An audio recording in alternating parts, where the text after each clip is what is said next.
Hello friends, आज हम बात करने वाले हैं सिंधु घाटी सभ्यता के बारे में, जिसको हड़प्पा सभ्यता भी कहते हैं और आपका इसको सिंधव सभ्यता भी कहते हैं और इंग्लिश में इसको इंडस वैली सिविलाइजेशन कहते हैं। आप शायद ये टॉपिक पहले भी पढ़े होंगे, लेकिन थोड़ा बहुत कन्फ्यूज़न रह जाता है इस टॉपिक में, तो आज मैं फुल कन्फ्यूज़न क्लियर करने वाला हूँ इसमें।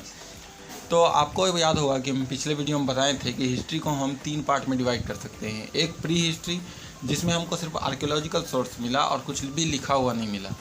फिर एक प्रोटो हिस्ट्री, जिसमें लिखा हुआ मिला, लेकिन वो ऐसा राइटिंग में लिखा हुआ है, ऐसा मतलब कि लिपि में लिखा हुआ है जिसको पढ़ना अभी तक पॉसिबल हो नहीं पाया, उसको प्रोटो हिस्ट्री कहते हैं। और एक हिस्टोरिक, जिसमें आपको लिखा हुआ मिला, आप समझ भी सकते हैं। तो ये जो सिंधु घाटी सभ्यता है, ये प्रोटो हिस्ट्री में आता है। मतलब ये लोग लिपि का यूज़ तो किया था, स्क्रिप्ट ये लोग बनाया था, लेकिन उसको हम लोग अभी तक पढ़ नहीं पाए हैं। तो आइए शुरू करते हैं। तो इसका जो टर्म है, जो काल है, वो 2500 से 1750 बीसी के बीच में लाई करता है। ठीक है, ये देखिए, ये हर बुक में अलग अलग आपको डेट मिल सकता है। शायद इधर से 50 साल कम कर दे, या फिर उधर 50 साल बढ़ा दे, 50 साल इधर कम कर दे, लेकिन मोटा मोटी आपको याद रखना है कि 2500 से 1750 बीसी तक सिंधु घाटी सभ्यता इंडिया में लाई करता था। किधर में? तो इंडिया का नॉर्थ वेस्टर्न जो पार्ट है उसमें। देखिए, ये इंडिया है, ठीक है। इसका जो नॉर्थ वेस्टर्न पार्ट है, इस साइड में इंडस वैली सिविलाइजेशन IVC जो है लाई करता था। किस टाइम में? 2500 से 1750 में। अब आगे बढ़ते हैं। देखिए, सबसे पहले इसमें 1826 ईस्वी में चार्ल्स मैमन नाम का एक अंग्रेज़ था, उसने इस सभ्यता का पता लगाया। लेकिन वो जो है ना, वो मतलब कि गया था तो उसको एक ईंट मिला था, तो उतना ध्यान ये नहीं दिया। इसके बाद 1921 में आर्कियोलॉजिकल सर्वे ऑफ इंडिया जो उसका डिपार्टमेंट था, उसका अध्यक्ष सर जॉन मार्शल थे। उसका नेतृत्व में दयाराम साहनी जो है हड़प्पा का खोज कर देता है 1921 में। सबसे पहला जो साइट जो एक्सकवेट हुआ था वो हड़प्पा था, इसी वजह से इसको हड़प्पा सभ्यता भी कहते हैं। फिर राखलदास बनर्जी 1922 में मोहनजोदाड़ो का खोज कर देते हैं। तो ये जो हड़प्पा और मोहनजोदाड़ो है, ये एक तरह से जो इंडस वैली सिविलाइजेशन था उसका राजधानी था, बोल सकते हो आप, क्योंकि सबसे बड़ा शहर था। हड़प्पा बोल सकते हो आप कि हड़प्पा था आपका दिल्ली और मोहनजोदाड़ो मुंबई। जैसे कि है ना कि हड़प्पा है, मतलब दिल्ली है आज हम लोग का पॉलिटिकल कैपिटल, और मुंबई है हम लोग का इकोनॉमिक कैपिटल। वैसा ही कुछ होगा शायद, कुछ भी कहा नहीं जा सकता क्योंकि लिपि ही नहीं पढ़ पाए। अब देखिए, सबसे पहले हड़प्पा खोजा गया, इसके लिए हड़प्पा सभ्यता नाम पड़ा, ये तो मैंने बता दिया। अब इसका जो है हम बाउंड्री देख लेते हैं। तो जो सैंधव सभ्यता था, हम बोले ना इसको सैंधव सभ्यता ये बोलते हैं, उसका अगर आप नॉर्थ देखोगे तो नॉर्थ में जम्मू कश्मीर में एक जगह गिरता है मांडा, तो उसका नॉर्थ जो सीमा था वो मांडा था। फिर ईस्ट में आलमगीरपुर उत्तर प्रदेश था।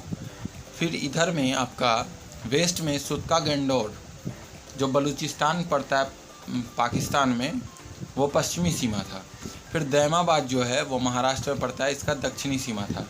ये देखिए, ये जो साइट्स मैं बता रहा हूँ, सुतका गंडोर, आलमगीरपुर, आई नो इसको याद रखना बहुत ही ज़्यादा मुश्किल है, लेकिन हम इसको मैपिंग से अगले पेज में 1-2 पेज के बाद हम इसको बताएंगे मैपिंग से, तो आपको याद करवा के ही भेजेंगे यहाँ से, आपको टेंशन लेने वाली बात नहीं है।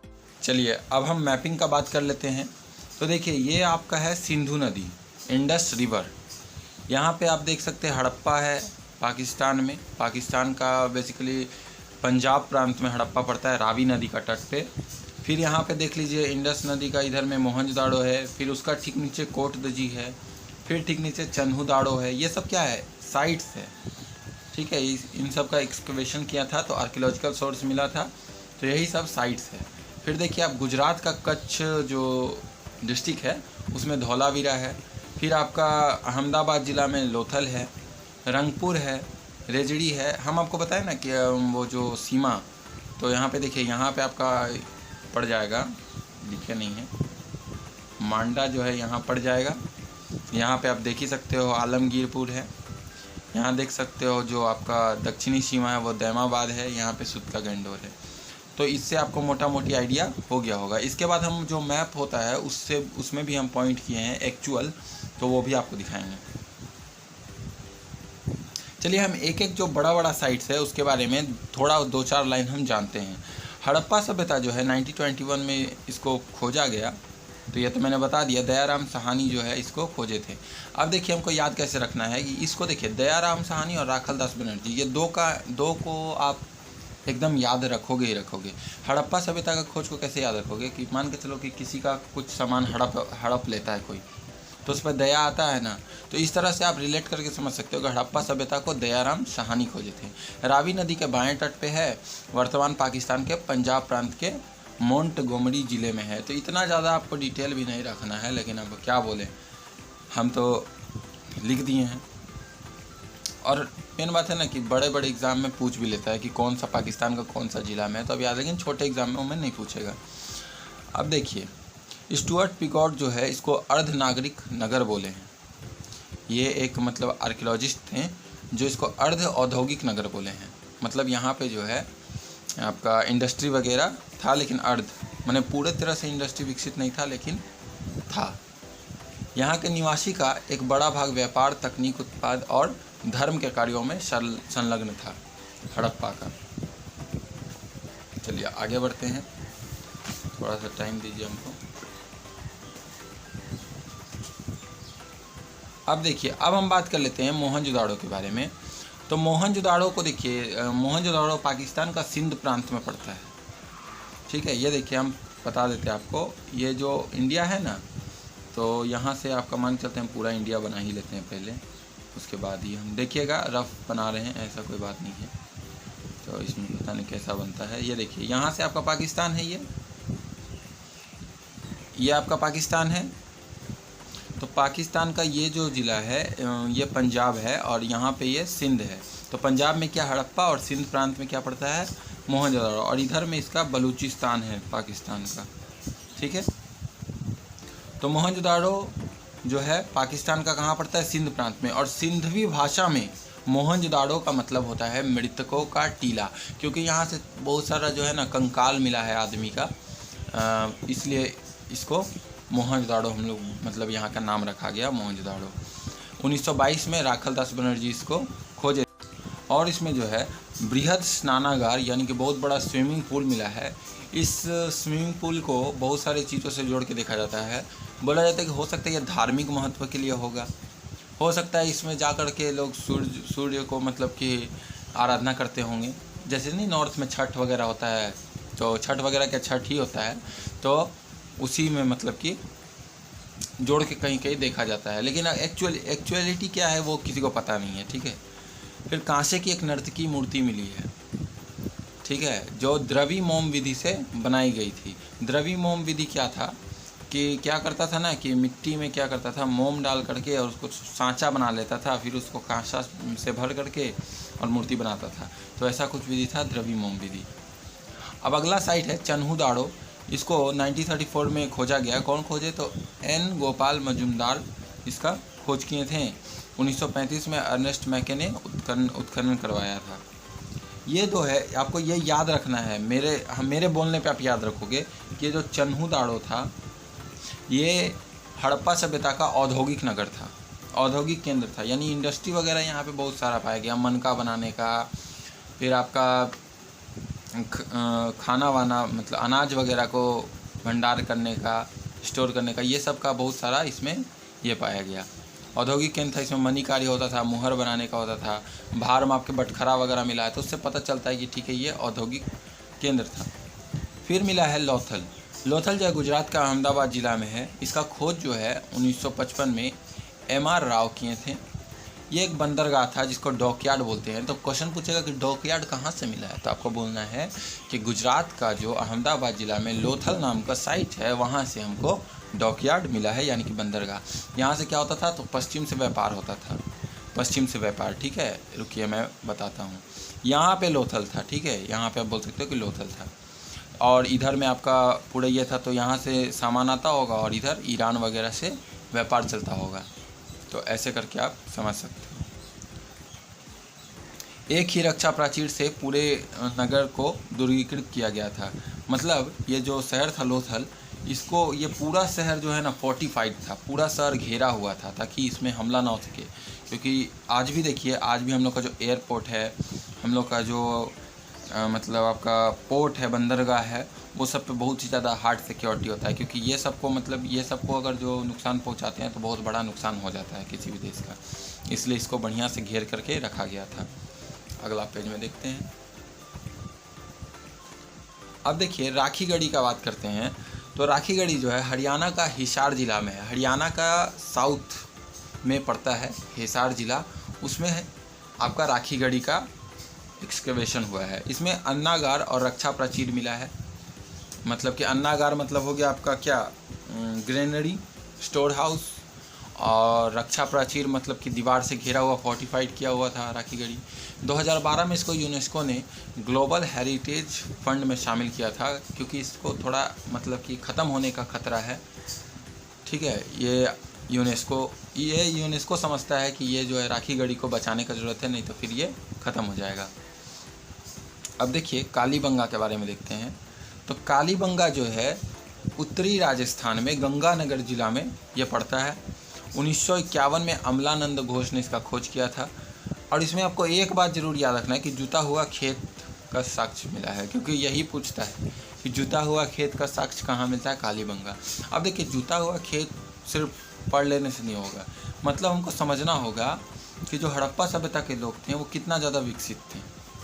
वो लोग खेती मतलब मैं विकसित हम जान रहे कि आज के ज़माने जितने नहीं थे, लेकिन वो उस समय इतना दिन पहले, सोच सकते हो आप कि जुता हुआ खेत का प्रमाण मिलना, साक्ष्य मिलना, मतलब हल भी होगा, मतलब आपका फसल जो है, जो कृषि है वो कितना ज़्यादा बढ़िया होगा। ऊपर से जो है ना मोहनजोदड़ो वगैरह से पानी मतलब इरिगेशन के लिए बड़ा बड़ा गड्ढा भी मिला है। ये सब के बारे में सभी हम आगे बात करेंगे। अच्छा हाँ, एक चीज़ बताने वाला हूँ कि कालीबंगा का मतलब क्या होता है। तो हरियाणा मतलब कालीबंगा का मतलब होता है चूड़ी का शहर, ये इसका मतलब होता है। तो ये भी याद रखना कि कालीबंगा में चूड़ी भी मिला है। बनवाली जो है वो हरियाणा का फतेहाबाद ज़िला में पड़ता है। 1973 में RM बिष्ट ने इसका खोज किया था। जल निकासी का यहाँ पे अभाव था, मतलब नाली वाली की व्यवस्था सही नहीं था, और मिट्टी से बना हल पाया गया है, मिट्टी से बना मतलब खिलौना पाया गया है बोलो। अब देखिए धौलावीरा गुजरात का कच्छ ज़िला में है। और याद रखना है आपको कि गुजरात का कच्छ ज़िला में है और ये एक आइलैंड पे बसा हुआ है, कादर द्वीप। एक बड़ा सा वहाँ गुजरात का जो कच्छ ज़िला है ना, वहाँ पे एक बड़ा सा झील है और झील में एक आइलैंड है जिसको कादर द्वीप, कादर आइलैंड बोलते हैं। तो वहीं पे धौलावीरा है। जल संरक्षण से ये लोग परिचित थे, ये लोग जल को एकदम स्टोर करना जानते थे। 3 नगरों में ये विभाजित था, दुर्ग भाग, मध्यम नगर और निचला नगर। ठीक है। अब देखिए जो बड़ा बड़ा शहर था ना हड़प्पा सभ्यता का, वो 2 भाग में। ये चीज़ मेरे को बहुत दिन तक कन्फ्यूज़न रहा था, फिर कन्फ्यूज़न दूर हुआ था, क्या पता शायद आपका भी हो, तो मैं ये चीज़ दूर करता हूँ। देखिए कोई भी हड़प्पा सभ्यता का जो बड़ा शहर था, जैसे कि मोहनजोदड़ो हड़प्पा, तो हम एक एग्जांपल लेते हैं हड़प्पा का ही। तो हड़प्पा सभ्यता था ना, तो इसका जो वेस्टर्न पार्ट था ये थोड़ा ऊंचाई पे होता था और बहुत ही ज़्यादा एकदम फोर्टिफाइड होता था और बहुत बड़ा बड़ा किला वगैरह बना हुआ रहता था। और नीचे वाला पार्ट जो है वो मीडियम था, सब एक समान था। तो ऐसा हम लोग अंदाज़ लगा सकते हैं कि ये जो ऊपर वाला पार्ट था, इसमें जो है जो शासन करने वाले लोग थे वो रहते थे और यहाँ पे किसान वगैरह रहते थे। लेकिन जो धौलावीरा है इसमें 3 स्टेज मिलता है, दुर्ग भाग, और एक और स्टेज मिलता है मध्यम भाग, और एक और स्टेज मिलता है निचला भाग। तो हम लोग ऐसा सोच सकते हैं और सोचा गया भी है कि जो ऊपर वाला भाग था दुर्ग भाग, उसमें शासन करने वाले रहते थे, और यहाँ पे जो मध्यम भाग था उसमें पुजारी वगैरह, व्यापारी वगैरह रहते थे, और जो निचला भाग था उसमें कृषक वगैरह रहते थे। यही सोचा जा सकता है। और धौलावीरा में एकमात्र स्टेडियम मिला है, और वहाँ पे वो लोग गिल्ली डंडा खेलता था कि क्रिकेट खेलता था कि क्या खेलता था, आई डोंट नो। अब अगला देखते हैं।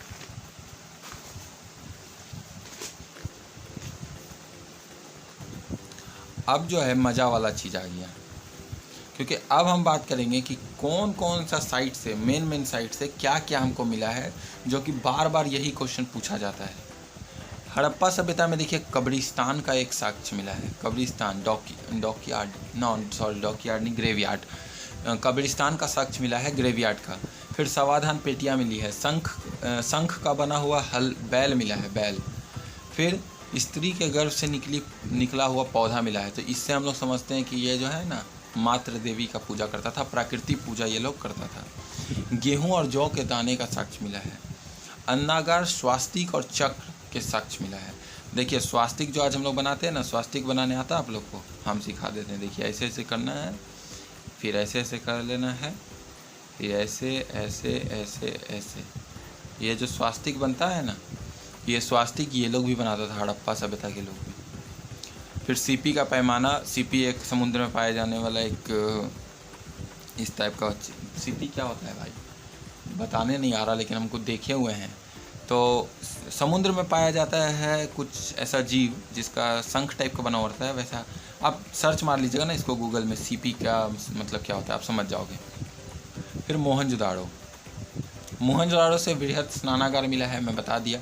फिर मातृ देवी की मूर्ति मिली है, कांसे की नर्तकी मूर्ति मिली है, मुद्रा पर अंकित पशुपति नाथ की मूर्ति मिली है। याद रखना है कि मोहनजोदाड़ो से क्या याद रखना है, मूर्ति। जितना भी मूर्ति वगैरह मिला है वो ज़्यादातर मोहनजोदाड़ो से मिला है। फिर सूती कपड़ा मिला है, मिट्टी का तराजू मिला है, सबसे बड़ा ईंट का साक्ष्य मिला है। अब आते हैं चन्हुदाड़ो में देखिए वक्राकार ईंट मिला है, कंघा मिला है, लिपस्टिक मिला है, लिटरली लिपस्टिक मिला है चन्हुदाड़ो से। और लिपस्टिक ये नहीं कि मतलब आज का कोई महिला उसमें फेंक दिया होगा लिपस्टिक, ऐसा बात नहीं है, उसी टाइम का है। कार्बन डेटिंग प्रोसेस होता है, उससे डेट पता चलता है ना कि कब का होगा। तो लिपस्टिक का जब कार्बन डेटिंग हुआ तो उससे हड़प्पा सभ्यता के टाइम का ये निकला। तो लिपस्टिक भी चलता था, मनका यानी कि माला चलता था, 4 पहिए वाली गाड़ी का खिलौना मिला है। ये सब चन्हुदाड़ो से मिला है। और एक चीज़ चन्हुदाड़ो से मिला है, हम लिखना भूल गए, याद रखिएगा, बिल्ली का पीछा करते हुए कुत्ते का साक्ष्य। तो बिल्ली का पीछा करते हुए कुत्ते के पंजे का निशान मिला है, किसमें, तो ईंटा में। यहाँ का जो ईंटा पाया गया ना उसमें बिल्ली का पीछा करते हुए कुत्ते का साक्ष्य मिला है। तो इससे हम क्या समझेंगे, इससे हम यही समझेंगे कि ईंटा जो है पहले उसको पकाया जाता होगा, मतलब पहले उसको बनाया जाता होगा और उसको सूखने के लिए रखा जाता होगा आपका धूप में। तो कुत्ता बिल्ली दौड़ा रहा होगा, कुत्ता जो है बिल्ली को, तो उसमें पंजा का निशान मिल गया होगा। तो इस तरह से हिस्ट्री को जो है ना समझ के पढ़ोगे ना तो मज़ा आएगा, रटोगे तो फिर कोई फ़ायदा नहीं है। कालीबंगा में आयताकार जो है 7 अग्नि वेदिका मिली है, हवन कुंड जिसको बोलते हैं। फिर जुते हुए खेत के साक्ष्य मिले हैं, मैंने बताया ही, ये एकदम मोस्ट इंपॉर्टेंट आपको याद रखना है। जुते हुए खेत के साक्ष्य कहाँ मिले, कालीबंगा से। कांच और चूड़ी का प्रमाण मिला है कालीबंगा से। मनका मिला है, मिट्टी का खिलौना मिला है। बनवाली से हल की आकृति वाले मिट्टी के खिलौने, जौ और तांबे का वानाग्र, मतलब तांबे का जो वान होता है ना, वान का आगे वाला हिस्सा, वो मिला है। अब आते हैं अगले में। अब देखिए हड़प्पाई लिपि के बारे में बात करते हैं। तो मतलब स्क्रिप्ट की हड़प्पा का लोग कैसे लिखता था, तो ये लोग चित्रों के माध्यम से लिखता था। बोल सकते हैं कि चित्राकार लिपि, उसको अगर मेरे शब्दों में बोला जाए तो चित्राकार लिपि ये लोग का था। और ये लोग दाएं से बाएं लिखता था। हम लोग कैसे लिखते हैं, बाएं से दाएं लिखते हैं। ये देखिए ये बाएं है मेरा, इधर से हम ऐसे लेकर के जा रहे लिख रहे हैं ये, लेकिन ये लोग नहीं, ये लोग दाएं से बाएं मतलब हाँ दाएं से बाएं लिखता था, इधर से इधर की ओर। सामाजिक जीवन कैसा था, मात्र सत्तात्मक समाज था, मैट्रियार्की था, आर्थिक विषमता था ही, कुछ लोग किसान था तो वो लोग नीचे रह रहा था, फिर तो आर्थिक विषमता था। युद्ध प्रिय ये लोग कम थे, शांति प्रिय ये लोग ज़्यादा थे, शाकाहारी और मांसाहारी दोनों थे। धार्मिक जीवन क्या था, तो धार्मिक जीवन तो एक था कि मातृ देवी की पूजा होती थी, पशुपति की पूजा होती थी। पशुपति वो जो हम बताएं ना, मोहनजोदाड़ो से एक जो है सील मिला है, एक मेटल का कुछ टुकड़ा है, उसको सील बोलते हैं। उसमें जो है ना पशुपतिनाथ का मूर्ति है। हम यहाँ पे आपको फ़ोटो लगा देंगे, थोड़ा देर के लिए आप देख लेना, सब चीज़ का फ़ोटो लगा देंगे ताकि आपको याद हो जाए। फिर ताबीज़ों के अवशेष से पता चलता है कि यहाँ पे भूत प्रेत और जादू टोना पे विश्वास रखते थे।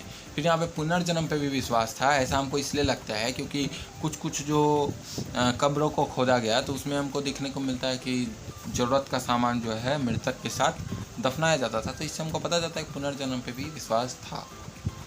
अब देखिए पतन का कारण, मेंस में अगर कुछ पूछता है लिखने वाला में तो यही पूछता है कि हड़प्पा सभ्यता का पतन क्यों हुआ। अब देखिए हड़प्पा सभ्यता 2500 से शुरू होता है और 1750 तक आते आते तक ये हड़प्पा सभ्यता क्या होता है, ख़त्म हो जाता है। अब हड़प्पा सभ्यता क्यों ख़त्म हुआ, अब मैं बता दे रहा हूँ कि हड़प्पा सभ्यता जो है एक नगरीय सभ्यता थी। ये भी आपको याद रखना है कि एक शहर था। आज जैसे शहर में म्यूनसिपाल्टी और ये सब चलता है ना, नगर पंचायत वगैरह, ये सब वहाँ भी चलता था। हड़प्पा सभ्यता में भी जो है ना कचरा का मतलब कूड़ेदान होता था। हड़प्पा सभ्यता का सड़क जो है ना एक दूसरे को 90 डिग्री पे काटता था। घर जो है ना ग्रिड पद्धति पे बनाता था, ग्रिड टेक्नोलॉजी पे, मतलब लाइन से एकदम। तो इतना ज़्यादा जब डेवलप ये लोग था तो फिर पतन कैसे हुआ, तो देखिए कैसे होता है। तो सर्वाधिक मान्य जो सारा जो आर्कियोलॉजिस्ट वगैरह मानते हैं वो बाढ़ मानते हैं कि हाँ ठीक है भाई, ये लोग जो है ना, ये जो सभ्यता था नदी का गोद में ही जन्म लिया था, जो था ना सिंधु नदी, तभी तो सिंधु घाटी सभ्यता। तो सिंधु नदी का गोद में जन्म लिया था और यही नदी में बाढ़ आने के कारण और बेसिकली बाढ़ के कारण ये जो है इसका सर्वनाश हो गया। ये कौन कौन मानते हैं, तो एक तो मानते हैं आर्कियोलॉजिकल सर्वे ऑफ इंडिया का डिपार्टमेंट का जो आपका ये थे अध्यक्ष थे जॉन मार्शल, वो मानते हैं। फिर अर्नेस्ट मैके मानते हैं और SR राव जो लोथल का खोज किए थे वो मानते हैं ऐसा। और ये सर्वाधिक मान्य है, सब कोई ज़्यादातर यही मानता है। एक और मान्यता इसमें क्या है, एक मिनट, थोड़ा सा मैं इसको हटा लेता हूँ। देखिए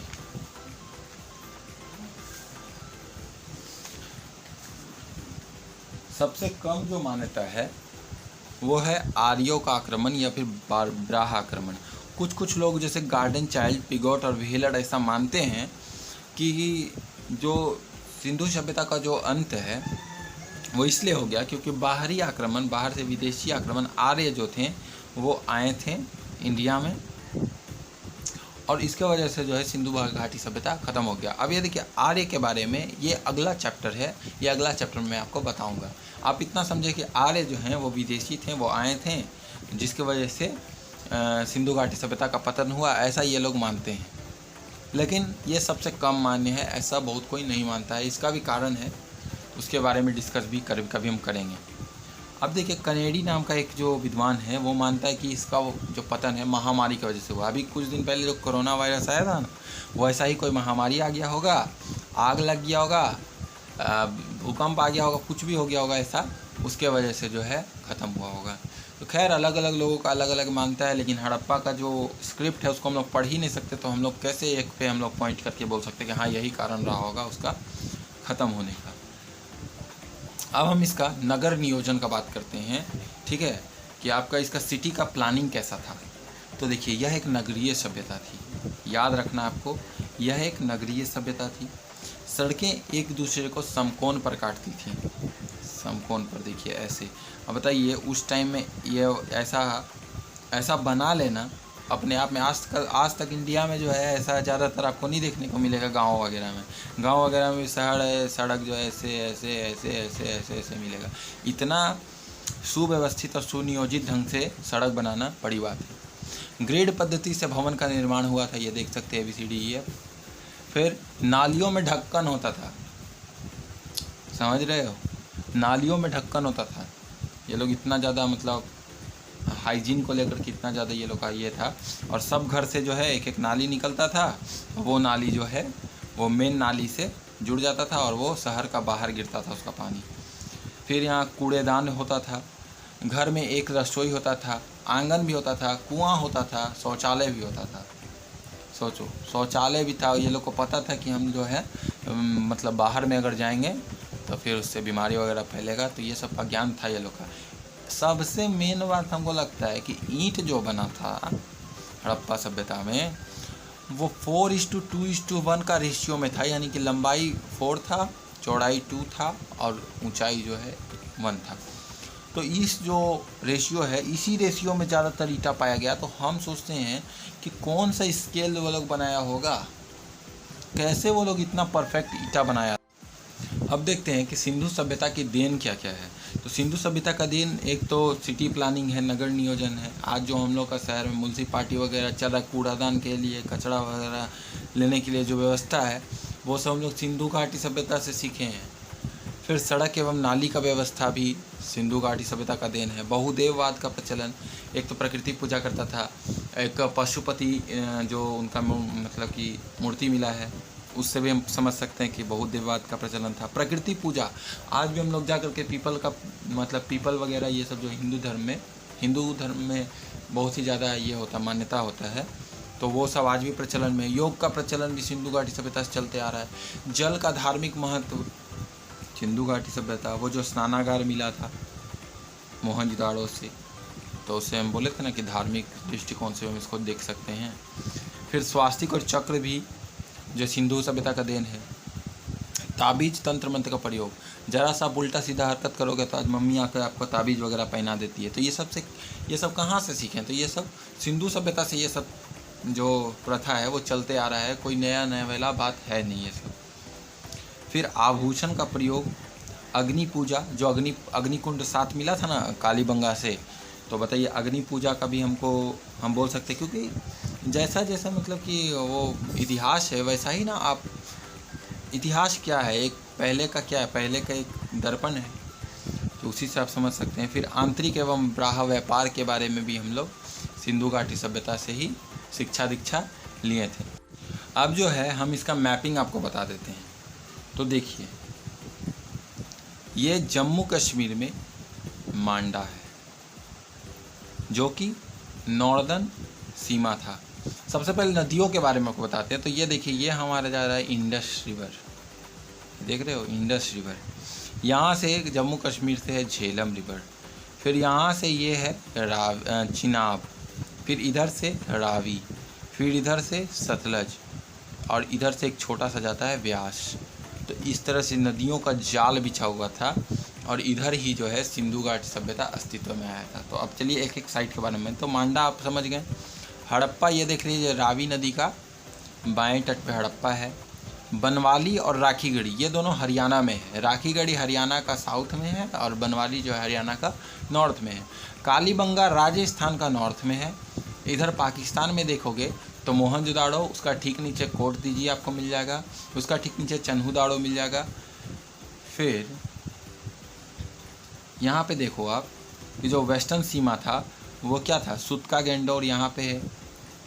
फिर आलमगीरपुर उत्तर प्रदेश जो इसका पूर्वी सीमा था। नीचे में दैमाबाद था, ये देखो ये हिंदी में लिख दिए, तो अरे यार लिख रहे थे दैमाबाद जैसे यार हिंदी में हाथ चल गया, तो चलिए। तो दैमाबाद जो इसका मतलब कि दक्षिणी सीमा था, साउथ का जो बाउंड्री था। फिर आप देखिए गुजरात में ये 3-4 आप साइड देखो, तो गुजरात में सबसे ऊपर में आपको सुरकोटता मिलेगा, फिर उसके नीचे धौलावीरा मिलेगा, इधर में आपका लोथल मिल जाएगा, इधर में रंगपुर मिल जाएगा और इधर में रेजड़ी मिल जाएगा। तो ये मैपिंग भी आपको मैंने कंप्लीट करवा दिया। तो आई होप आपको वीडियो पसंद आया होगा। हड़प्पा सभ्यता के बारे में जानना बहुत ही ज़्यादा इम्पोर्टेंट है, क्योंकि ये प्रारंभिक इतिहास है भारत का, ठीक है, प्रोटो हिस्ट्री ही है, लेकिन है तो ना। आज भी देखो, मैं आपको बताया कि सिंधु सभ्यता का देन, सभ्यता मिट जाया करती है लेकिन संस्कृति जो है वो घुलते मिलते निरंतर चलती रहती है। वो उतना साल पहले यहाँ पे एग्जिस्ट करता था, लेकिन फिर भी उसका जो अपनाया वो चीज़ था वो आज भी हम लोग फॉलो करते हैं। तो ये जान के क्या आपको थोड़ा सा भी मतलब इंटरेस्टिंग नहीं लगता और एक्साइटिंग नहीं लगता? खैर वो जो भी हो, तो आज के लिए इतना ही, बाय।